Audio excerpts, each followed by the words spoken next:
Detroit teenager who suffered severe burns in Boston tonight for surgery that will save his voice. We first introduced you to Bryan Adams last November in a report by our Kim Russell.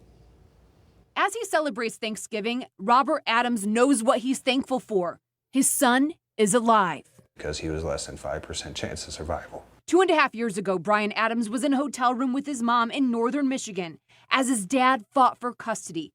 She's now in prison because she used butane hash oil to process marijuana and caused an explosion. That explosion nearly killed Bryan, but he beat the odds and is now preparing for a key surgery made possible by an outpouring from the community. 7 Action News reporter Simon Chowdhury has the update.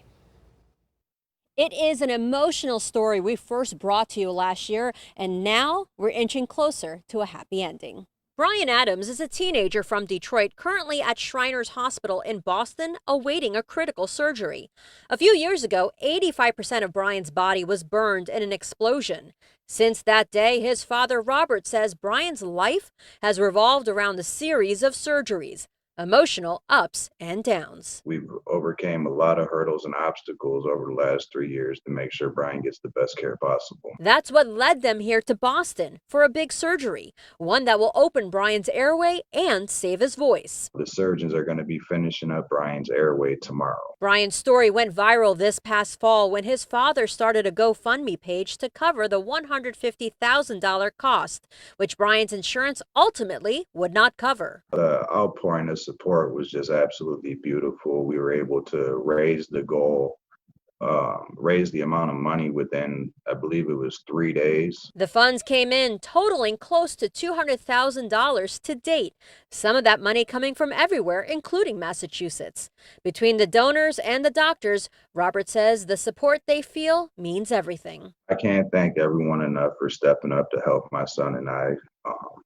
This surgery is the world to us, and everything that everyone came together to do, the unity shown.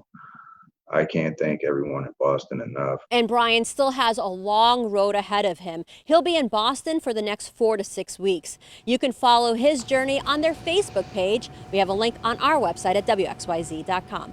I'm Simon Chowdhury for 7 Action News. Wow, so beautiful that the community has reached out in such a way. I mean, 3 days, all of that money to help that young man. Just beautiful to see. And on the Facebook page, the GoFundMe page, for those who've contributed, you've been along for the journey with comments from his father as his son has gone through all of this with, as you say, Carolyn, much more still to come. Yeah.